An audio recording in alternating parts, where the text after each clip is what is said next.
ですよ。とはいえね、メリットだけではなくデメリットもあるし、高額な買い物なのでずーっとずーっと迷ってますね。はい。ということで、今日はすごく久しぶりにイノーデブルウィスパリング、聞こえそうで聞こえないささやきをやっていきたいと思います。何かささやき声で話しているけれども、話している内容までは聞き取れないという特徴があるささやきになっています。普通のささやきよりも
前回くらいの私の動画でも出てきました桃太郎ドロップです。では食べていきます。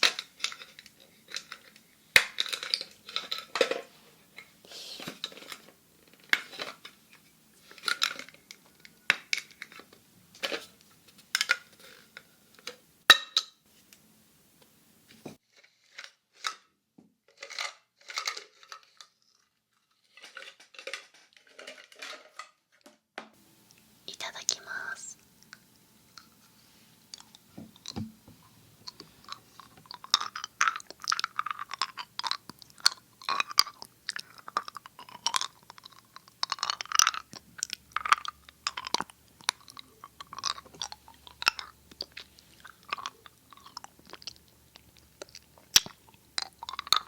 飴を舐めながら聞こえないささやきを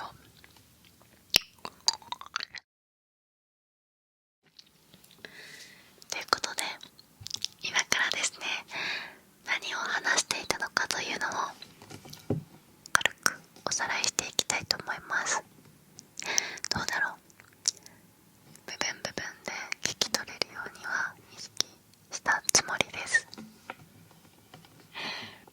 全体的に何を話していたのかというと、私5月に人生で初めて北海道に一人旅行に行ってきました。3泊4日だったので、1日目から話してました。何してたのかを。まず総じて言えるのが、北海道の広さをなめてたということですね。とりあえず札幌駅近くのホテルを取ったんですけれども、2時間くらいねかければ北海道の端っこにも余裕で着けるだろうって思ってたんですけど、やっぱり北海道って大きいんですね。知床行こう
にいるクマはすっごく穏やかで、ほぼ半分は寝てたかな。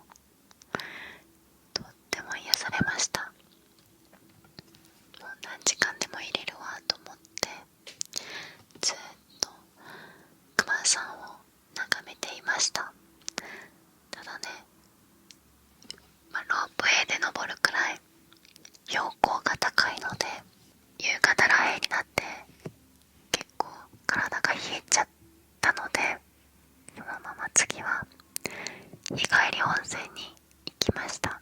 登別は温泉でも有名なんですね。温泉で体の芯から温まることができて、すごくホッとしました。3日目は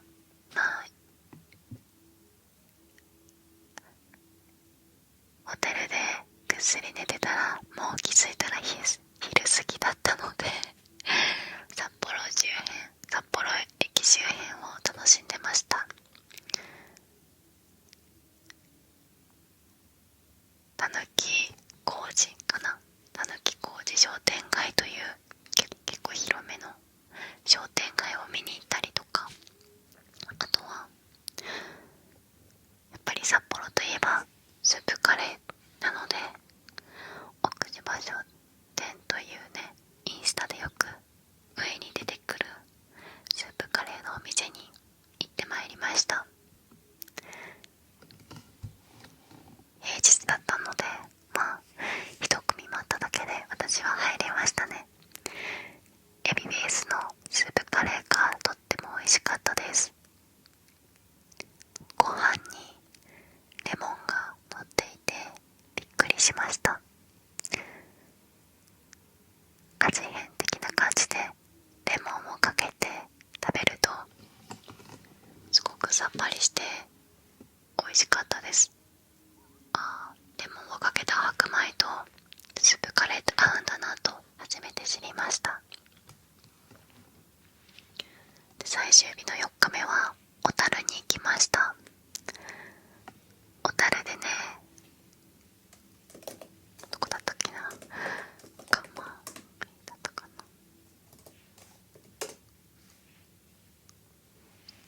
な、そう、かまぼこの工場見学、釜江っていうところに行きました。私すごく練り物が好きなので、こういう練り物の工場見学好きなんですよね。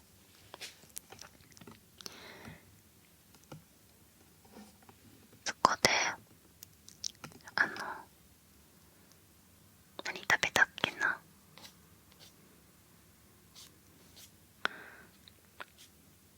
っぱい食べたんだよな。普通の平天とか、アスパラが練り込まれた平天とか、